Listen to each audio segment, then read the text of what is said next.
I'm Erica Lynn, and we all know the ocean is the most demanding environment on Earth, consistently testing the reliability and durability of our equipment. When you spend as much time fishing as I do, you know that reliable gear is essential for staying on the water. This is why I went with the Abyss battery to power my trolling motor, electronics, and outboard. The guys at Abyss Battery are rattling the saltwater industry by manufacturing performance marine batteries specifically designed for sonar, outboards, trolling motors, and electronic fishing reels. They're also Bluetooth compatible, so I found checking battery statuses right on your phone while you're out on the water is a huge game changer. To learn more about why Abyss batteries are used by the pros and factory installed by premier boat builders, visit abyssbattery.com.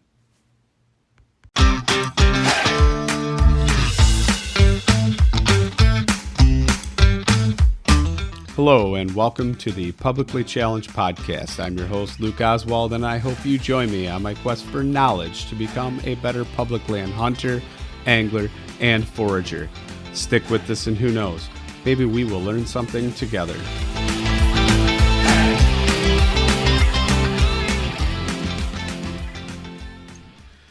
All right, so I'm sitting here and I'm talking to Clay Newcomb of Bear Hunting Magazine. And I got some questions for him. So, Clay, I'm going to ask you to introduce yourself a little bit first. Let people know who you are. I'm sure most people do, but. Yeah, sure, Luke. Yeah, my name's Clay Newcomb. I live in Northwest Arkansas. And,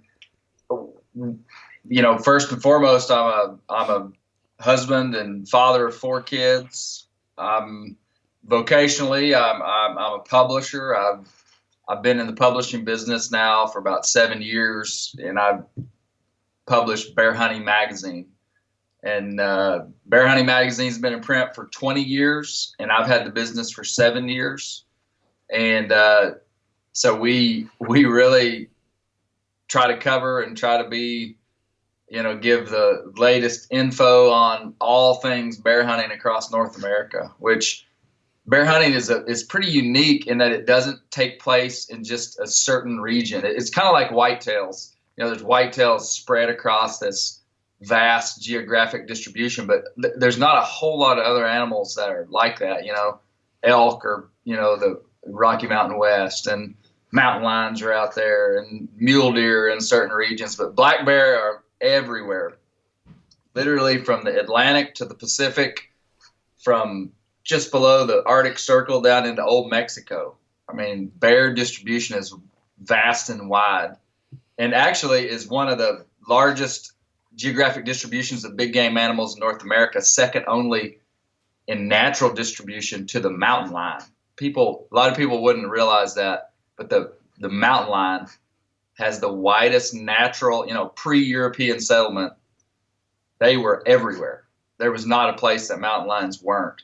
And black bear was second to them. A lot of people would think whitetails would be the most widely distributed natural big game animal in North America, but that's not true. So anyway, I say all that to say that because of that vast distribution, bears are hunted in all these different ways. We hunt them with hounds. We have to hunt them with bait in some places, and we spot and stalk them. So it's a unique hunting culture inside the bear world. But anyway, that's what I do, man. No, I like that. It's pretty interesting to see, that somebody's so passionate about bear hunting. And myself, I've kind of toiled around with the idea, but never actually followed through with it or made a decision where to go or what to do. And it's just kind of one of them things. I know there's opportunities out there, but haven't necessarily pursued it yet.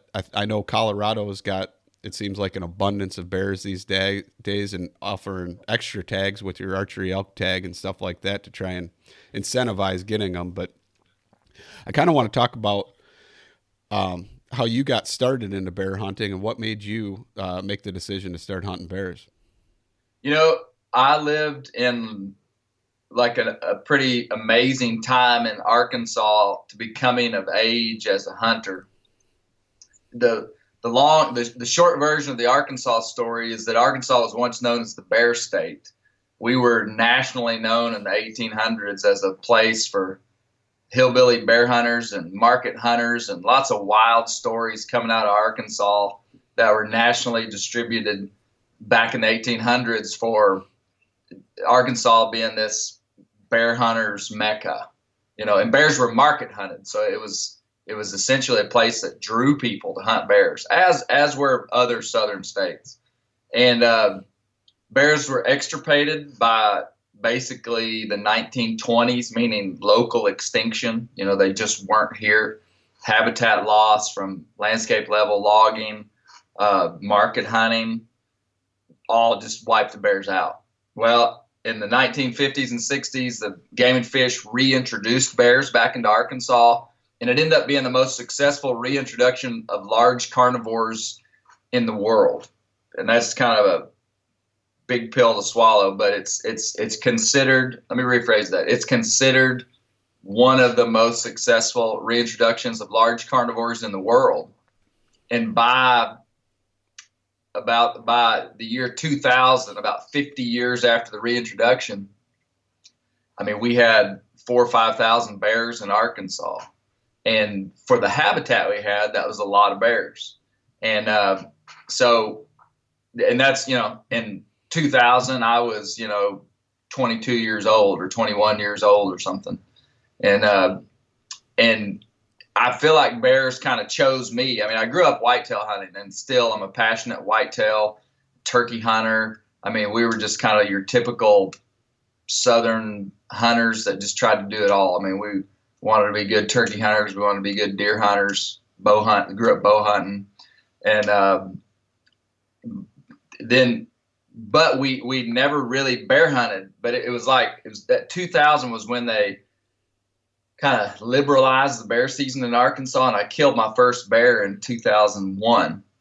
And at that moment, I actually walked up to an animal that I'd killed, a bear that I'd killed, and I realized I knew nothing about it.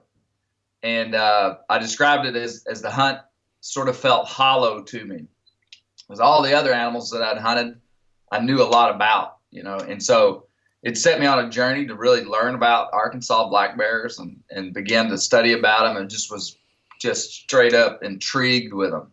I mean, just this majestic beast of an animal that was just so secretive. I'd never seen one, but lived amongst them my whole life. You know, bears are considered the icon of North American wilderness. Bears thrive on unfragmented wilderness. And I kind of began to see almost a metaphorical sense of what bears represented, especially when I saw the conservation aspect of this being the most successful reintroduction of large carnivores in the world. And it was like this amazing animal, this amazing story that was fueled by the motivations of hunters to bring back this animal. And nobody really thought that much about it. I mean, that's the way it appeared here in Arkansas. And I was kind of like, hey guys, this is kind of a big deal. We've got a world-class wildlife resource right here. And I wasn't the one that said it was the most successful reintroduction in the world. I read that from biologist notes and articles, and nobody that I knew would have even known that. And that blew my mind, that here we lived in this state, once known as the Bear State, and people didn't even know the history. And anyway, I just kind of started talking about it. And long story short, I started the Arkansas Black Bear Association, which was a hunting conservation organization for black bears in the state. And that's kind of where I got started, I guess, officially inside of bears, even though it was 10 years before that of hunting and learning about bears.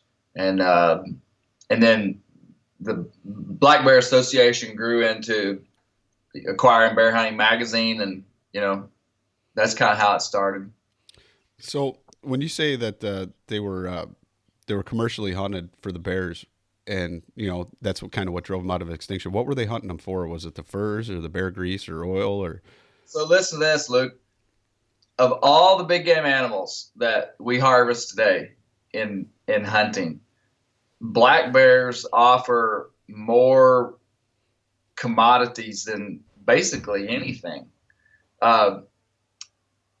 We use the hides. Well, let me answer your question directly. They were selling the hides, they were selling the meat, and they were selling the bear oil. So three valuable commodities. especially on the frontier. I mean, in the 1800s. I mean, there's a town in Arkansas called Oil Trough, Arkansas, still called that today. And it got its name from the bear oil that was processed there. It was on the little town on the White River. They shipped bear oil on the White River down to the Mississippi, and then down the Mississippi River to New Orleans.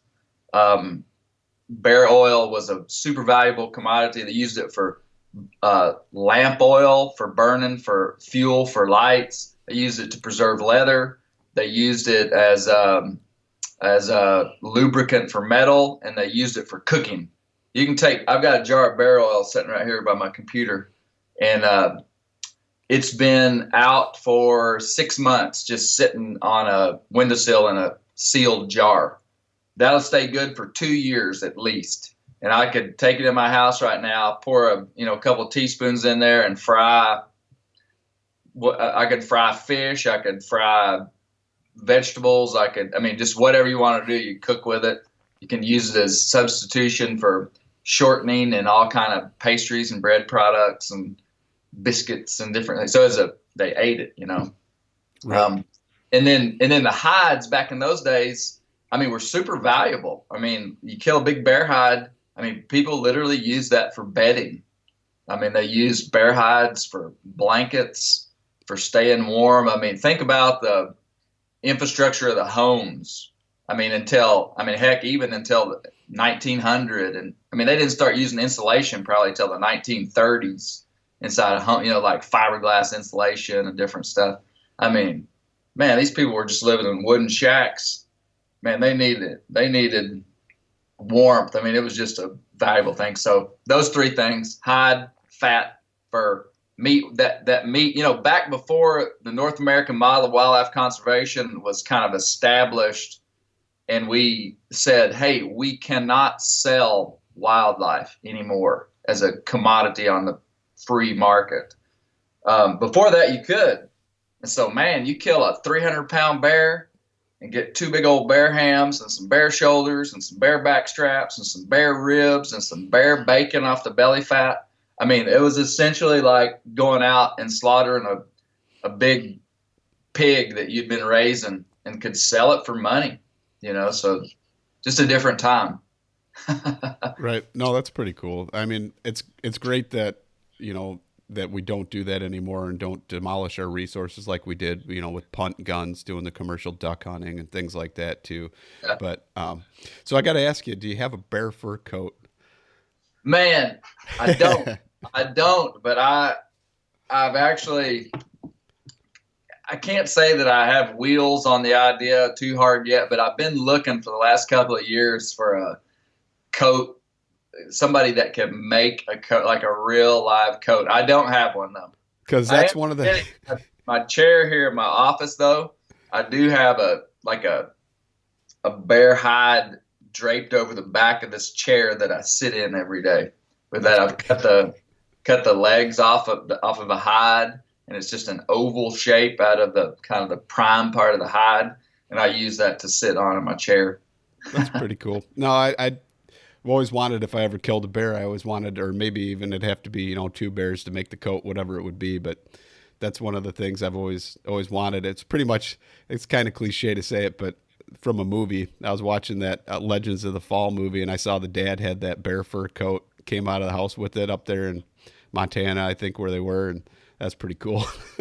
Dude, you're inspiring me. It's been a while since I thought about a bear coat.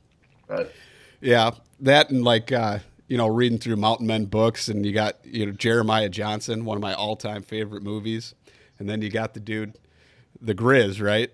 And he's got the grizzly bear fur coat walking around, and he said, "Dummy, elk don't know how many legs you got when they're walking behind the horse." Yeah, man. Yeah. So, yeah, that always kind of made me want one real bad. But so I kind of want to talk about opportunities and what's out there, because a guy like me is not going to really pay an outfitter. I'm not going to, have the resources to spend the time to set up a bait site somewhere. So what would you tell somebody if they wanted to get into bear hunting and do it a DIY type? Yeah, there's a lot of opportunity for DIY bear hunting, probably not that far from where most people would live. And because of there's a lot of places like, let's start with the southeastern United States, North Georgia, Western North Carolina, Eastern Tennessee. Kentucky now has a limited bear season. That part of the world has great opportunities for public land, do it yourself. And we'll call it spot and stalk hunting, even though it's not really spot and stalk, because it's not like you're glassing from miles away looking for bears, but no bait, no hounds. North Georgia is probably the prime destination for that kind of stuff, just because they've got a lot of bears, they've got a lot of public land, and it's a 2-bear state. I mean, you can actually get 2 bear tags. That hunt is tough, though. I call that kind of hunting, I call bear hunting in the South spot and stalk on public land, like in Arkansas, Oklahoma, North Georgia, Tennessee. I call it the sheep hunt of the South. So like sheep hunting, as we all know, is just like this super difficult hunt. You got to be in good shape. You low percentage hunt, especially if you're doing it yourself with a bow. It's just seen as like the toughest hunt in North America. Well, what I would like to do is take some of the best sheep hunters in the world and turn them loose in North Georgia or in the Ozark and Ouachita Mountains in Arkansas, and say, you got 6 days to kill a bear with your bow. Go. And I think they would probably have less success than they would hunting sheep up in Alaska. And that's it's kind of it's just, I think it's true. It's a tough hunt. That's what I'm trying to say, but it's fun and it's doable.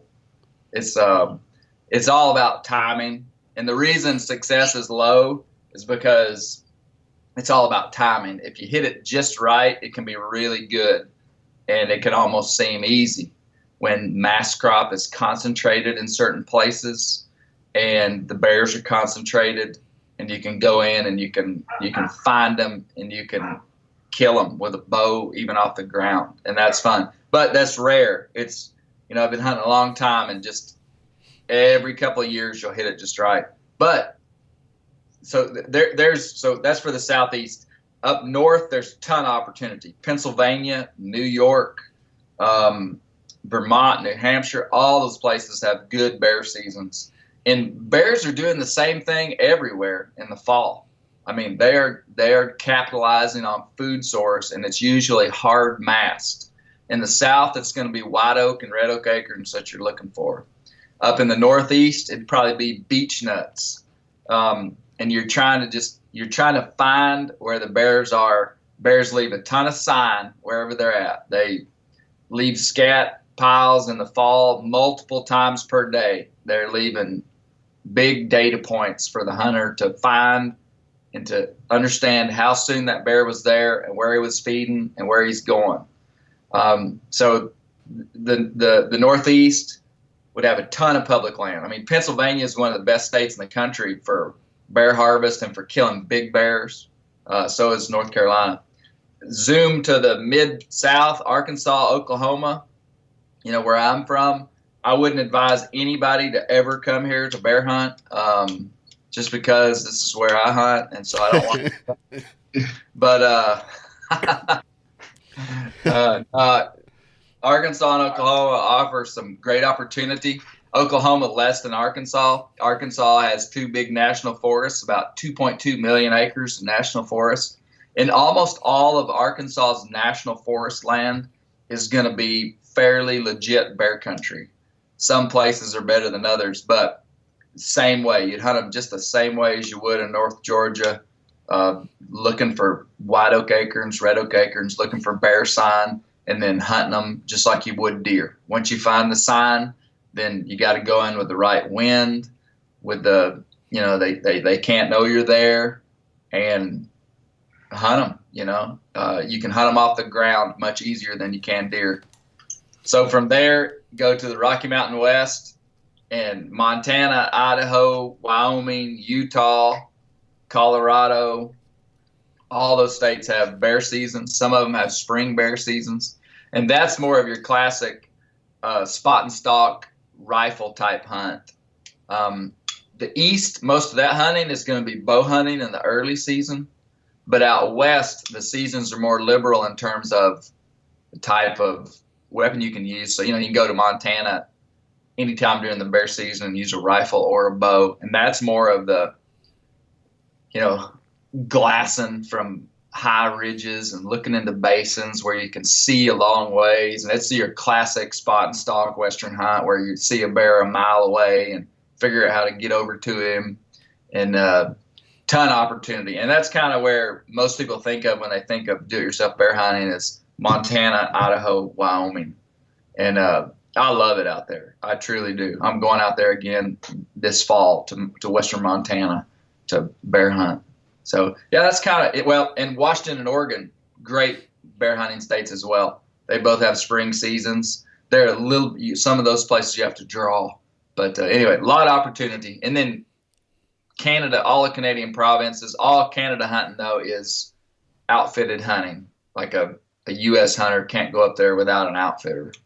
So yeah. With that being said, one of the things is I think you're kind of defining more of a still hunting type of hunting versus actual spot and stalk, right? If you're talking like down south and in the.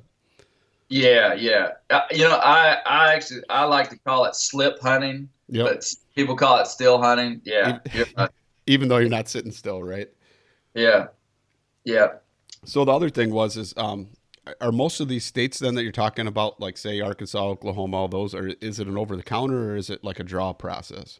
Every one of the southeastern states, and even up in no eastern state that I know of has a draw, except for potentially Kentucky has like a very limited season. It's a quota hunt, so they kill like 50 bears. But yeah, Arkansas, Oklahoma, Georgia, Tennessee, North Carolina, West Virginia, you just go buy a tag over the counter.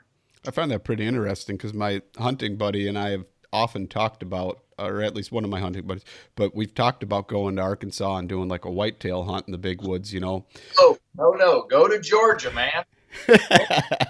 Georgia's way better. But I think maybe I'll look into the bear hunting. But yeah, like you said, Georgia, no way I'd want to go to Arkansas at all. So There we go. No, man, come on down. No, that's the cool thing about Arkansas, specifically Arkansas and Georgia and Tennessee, I know for sure, is that you buy like a sportsman's license. And on that sportsman's license, you get a bear tag, deer tags, even turkey tags. So you're getting everything, Right. So it's pretty good value. So you could come down here, try to hunt bear, and if you couldn't find bear, but you found some deer, you could deer hunt, And so that's all included within the price of that non-resident license then, huh? Arkansas made a change 3 years ago, and to be honest with you, I need to brush up on it. But I'm quite certain that for $325, you get deer tags, bear tags, turkey tag, you get everything. Yeah. Okay. Yep. And I know for sure in Tennessee and in Georgia, that's the way it works too. You get this sportsman's license that covers all your big game hunting. That's pretty cool. I mean, comparatively to an elk hunt then, I mean, as far as price-wise, you're getting way more bang for your buck going to head to a southern state. For sure. Yeah. So I got a question about sign then. So like you said, you're looking for either a mass crop or something that in the fall especially that they're going to go to for food, or you're looking for fresh sign. Other than that, say you do a spring hunt, what would be the kind of sign or things you're looking for in order to try and get on a bear? Okay, so there's no spring hunting anywhere in the east except for a few tribal areas in Maine. So in the whole eastern United States, the only place you can spring bear hunt is a few reservations, Native American reservations in Maine. So let me establish that. So all the spring hunting is going to be in the west, and I think there's 8 states out west that have a spring season. So what you're looking for then is bears are feeding on green vegetation early. That's what they're after. They emerge from their dens, let's just say April. sometime in April, and they're trying to find green grass. I mean, that's pretty much the only thing that's there. The mass crop hasn't grown at all. There's no berries. There's very few insects, and so you're hunting green in the spring. That's what you're after. Okay. So now I kind of want to transfer a little bit. Now we've got the bear hunting stuff going. You got your flashy mules. Is that something you named, or is that like from the Meat Eater podcast episode where the name Flashy Mule came from?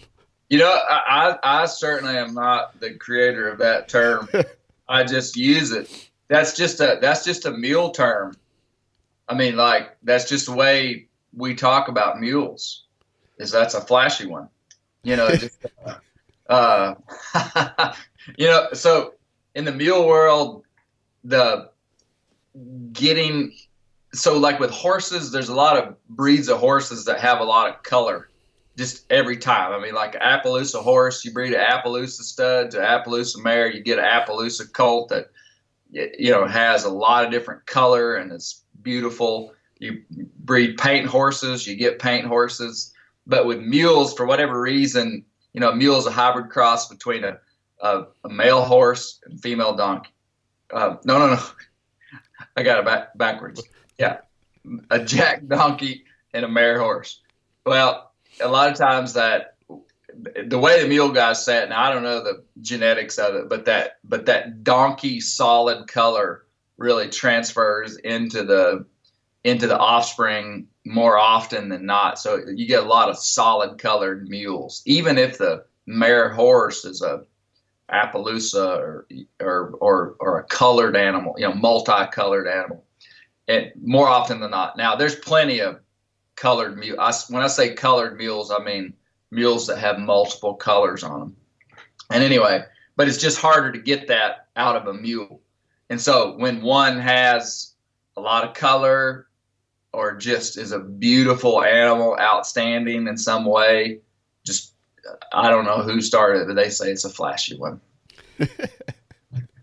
So when did you decide to become a mulesman, or whatever you would call it? What's the term for a guy that? Yeah.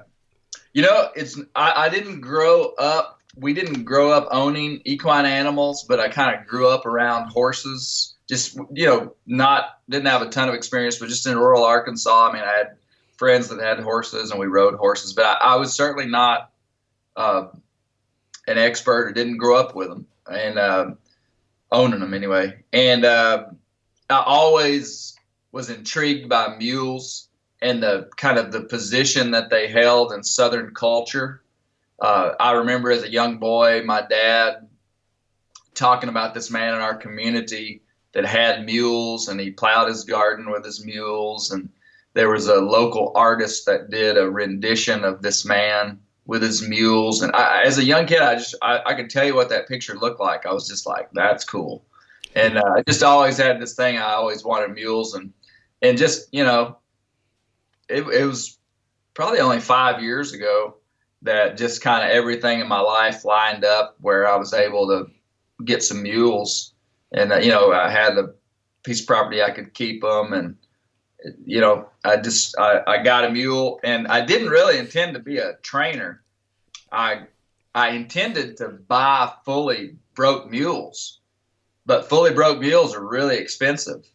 And so I ended up getting a green broke mule, which green broke mules are a dime a dozen, which basically means they're half trained and dangerous.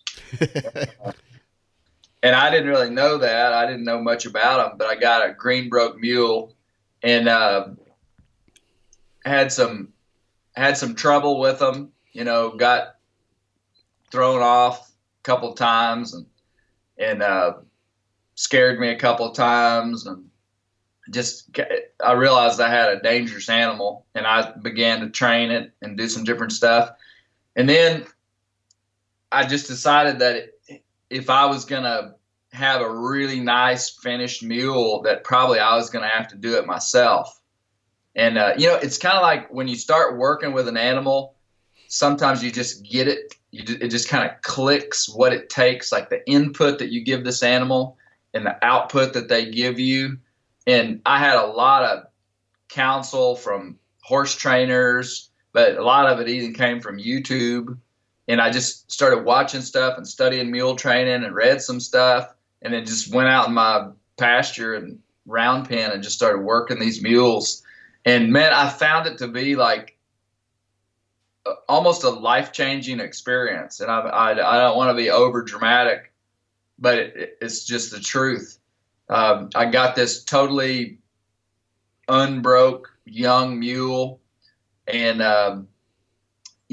all that you could do to her was put a halter on her and catch her. That's all you could do. And she wouldn't even let me do that when I first got her. I mean, she ran away from me for 4 days. And anyway, I trained that mule.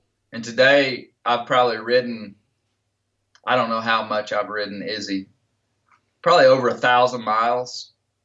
I really probably have. Just in the last 3 years. I mean, we've ridden a lot. And it's a neat experience riding on an animal that at one time was like a wild animal, and then now you're partnering with this animal to hunt and to ride, and you're trusting your life with it. Every time you get on its back, you're trusting your life with that animal into that animal's hands, But so it's just a neat experience, and I really love mules. So how long did it take before you could like shoot off of their back or something like that? I mean, did it take a lot of breaking? Or So I took Izzy from hardly being able to catch her to riding her in about 6 weeks. And then I didn't shoot off her back till probably a year and a half after that.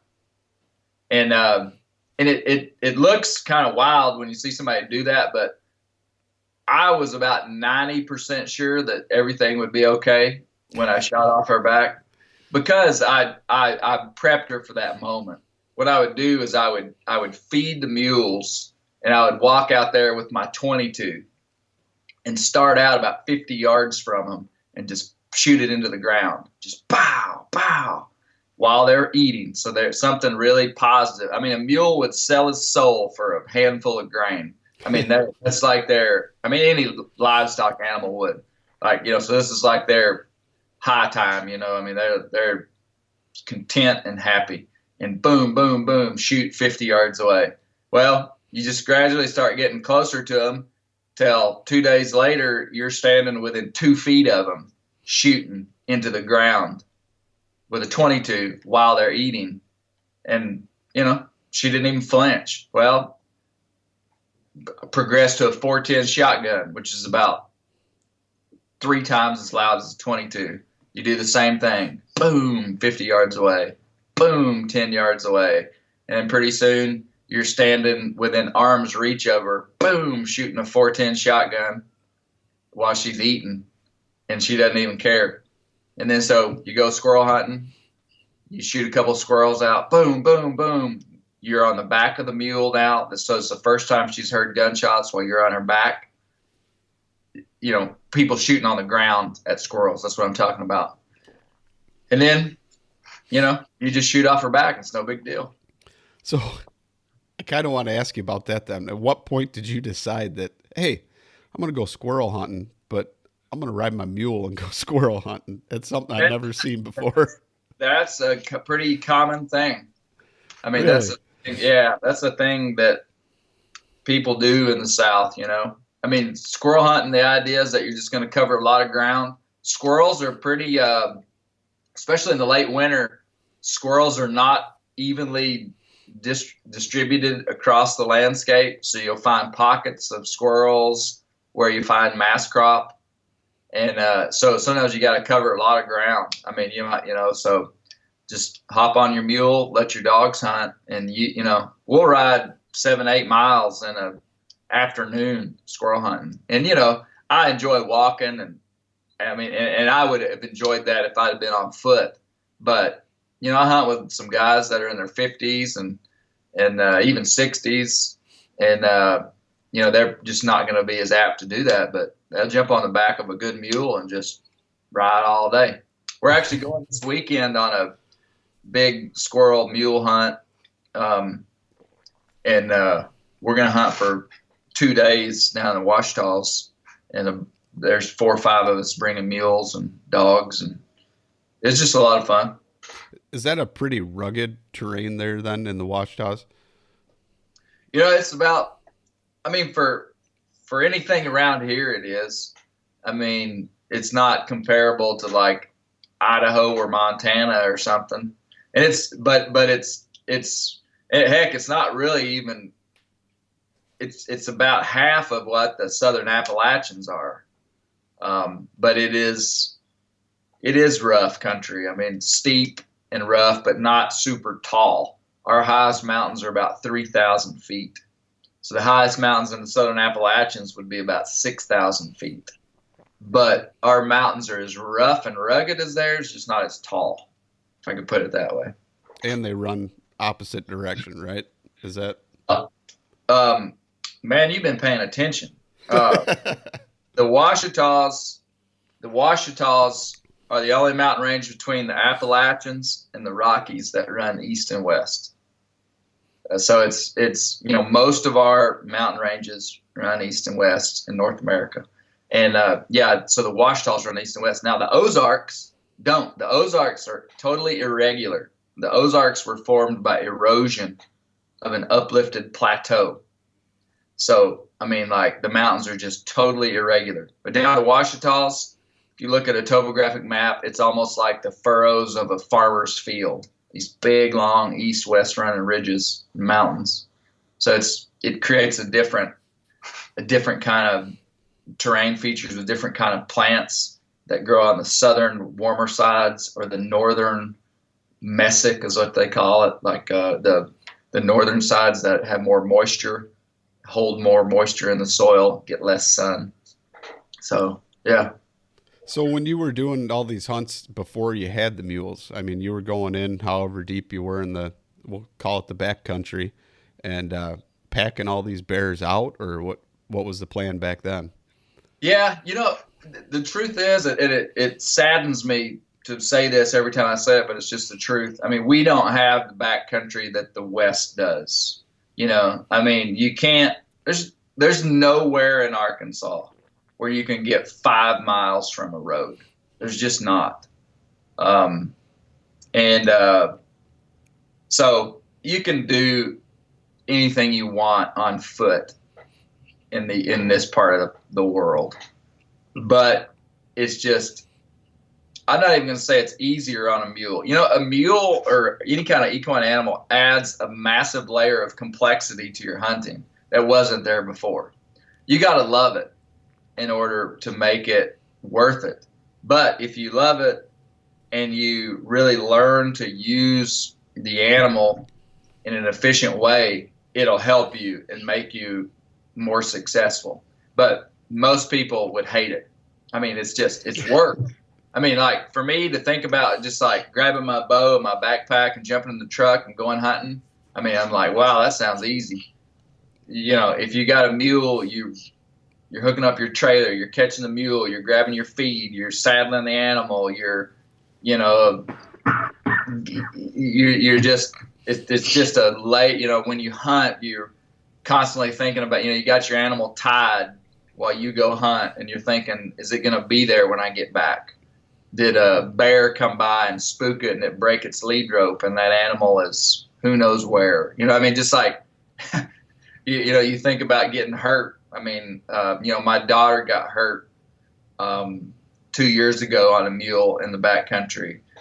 I don't really think about it much just because I choose not to, but it's a liability riding in real rough country by yourself, way in the backcountry. I mean, anything could happen, even on a good animal. I mean, anything could happen at any time. And so, in some ways it's a liability, but I just like to hunt that way. I just like it. And so I've just said, this is the way I'm going to hunt, So one of the other things I wanted to ask you about is I saw you recently did a pheasant hunt with, was it your recurve or longbow? I don't quite remember, but recurve.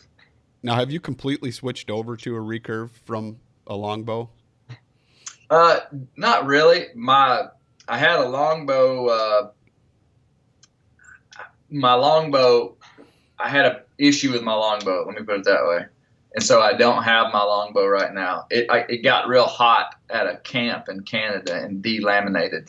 So anyway, I've been shooting this recurve for the last couple of years, and I really like it. It's a Timber Ghost G3SS recurve.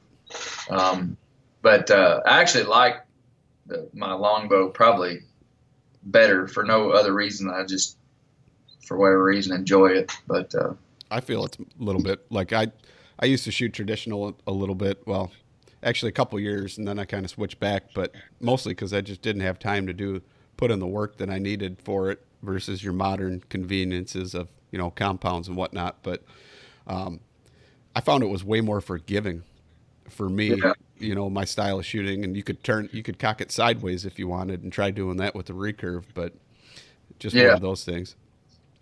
So I saw you actually went on the pheasant hunt, and how many did you actually get on that trip out of how many? Well, I hit 2 out of 35 shots. One of them we didn't show because it wasn't. It was one I was shooting at on the ground, which, you know, I didn't have a problem with. But, you know, wing shooting, you know, you're kind of not supposed to shoot them on the ground. It's legal, but, you know, it's wing shooting. But and so it was a ton of fun. It was kind of just one of those deals. We were like, hey, let's go try this. And I felt like that I could hit one bird. I actually felt like if I had 20 shots, I could hit one, and I was wrong. Actually, you know, and I guess it was close to the right, 2 of 35. So maybe I was close to being right in my estimation. But it was harder. I would say it was harder than I thought it would be. But what the problem was is the bird that I did hit in the air. I mean, it was just like a total body shot. I mean, it wasn't like just a clip in the animal. And the arrow just literally bounced off the pheasant. It just didn't kill it.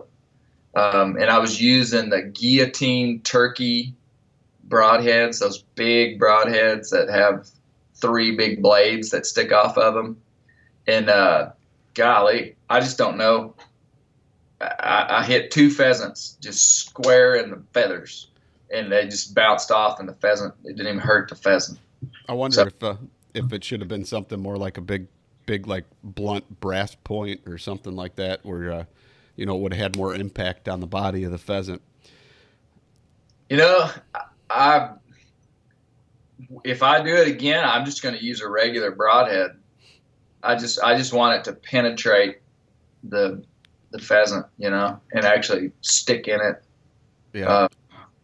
I've got a buddy that used to go to South Dakota every year and do pheasant hunts, and finally he got the idea in his head that he was going to shoot a pheasant with his longbow. And so we practiced, and I practiced with him, and I was not as good of a shot as him, but we started out with like a 2-inch thick felt pad, and we cut a bunch of circles that were like probably 12, 14-inch circles, and we'd throw them in the air and try shooting at them. Yeah. And then eventually we cut them down, and we cut them down in about 8-inch circles, and then we cut them down into 6-inch circles. And I started throwing them up, and I bet you by the end of that summer, he was hitting dang near every single one I'd throw up, and he's like, all right, I'm ready to go. So he went out there, South Dakota, and did his regular hunt so he wouldn't ruin the whole hunt by having, you know, because he wanted to bring home birds if you're paying an outfitter, right? So Yeah. I think he did the first 2 days with a shotgun and limited out the first 2 days, and he said he had about 18 to 20 shots on birds, and he ended up getting 2 of them with the longbow. So that's pretty cool. Really? Okay. Yeah. So Good. that's a good practice. And I'm pretty sure he had, I don't know if have you ever seen that techno hunt where you shoot the video screen with your with your bow, and they give you these special arrow tips, and they're reflective. Yes. I believe it's 3 Rivers Archery actually makes them, and they're brass ones with the reflective on the backside of the brass. And I think he might have used those and hit them, and it was such a lethal impact on that bird, it just knocked its ass right out of the air. So, Really? Yeah. Huh. Yeah, that's good to hear. That's good to hear. Yeah, there are guys that do it. I don't know enough. I mean, you know, obviously you see Tim Wells and stuff, you know, shooting birds out of the air, and he's incredible I mean, he's a super gift. He's just incredible. But I will tell you, they don't show all Tim Wells misses. I promise you, I'm sure. he misses a lot. He misses a lot. You just can't hit every one of those birds you shoot at.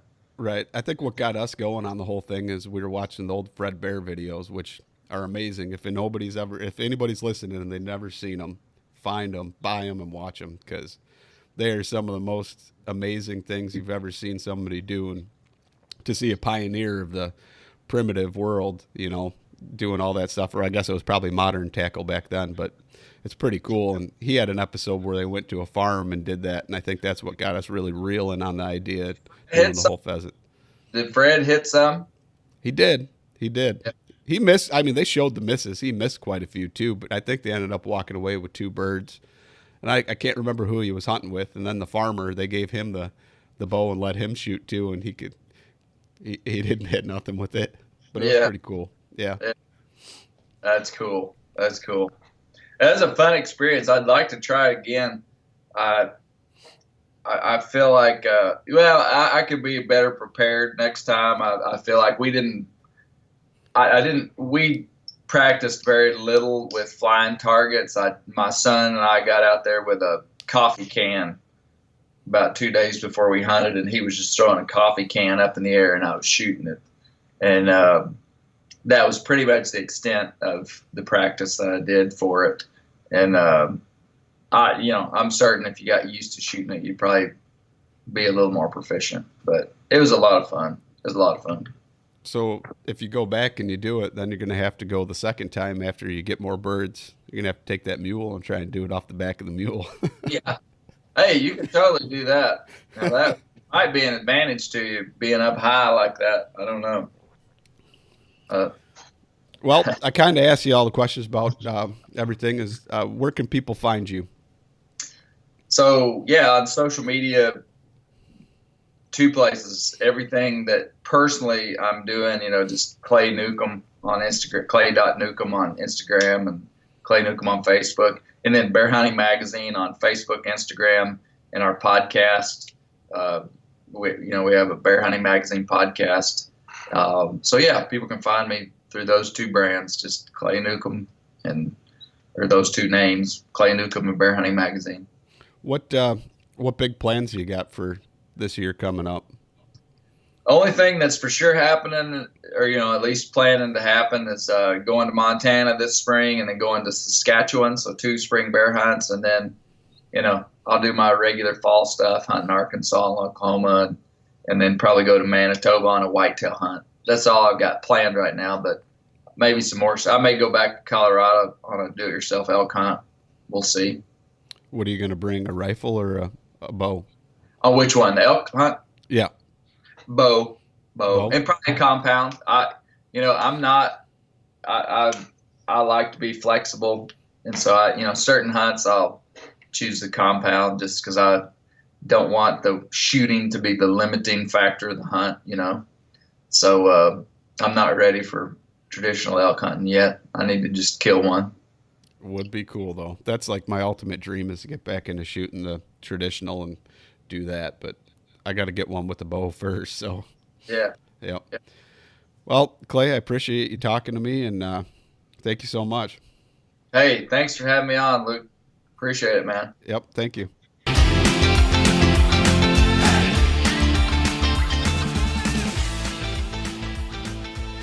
And once again, thank you so much for listening to the Publicly Challenged podcast. I hope you enjoyed the show, and if you did, please subscribe on whatever platform it is you're listening to. Also, if you could leave a review, that would help us out. And you can check us out on Instagram or at publiclychallenged.com. And once again, thank you so much for listening to the show.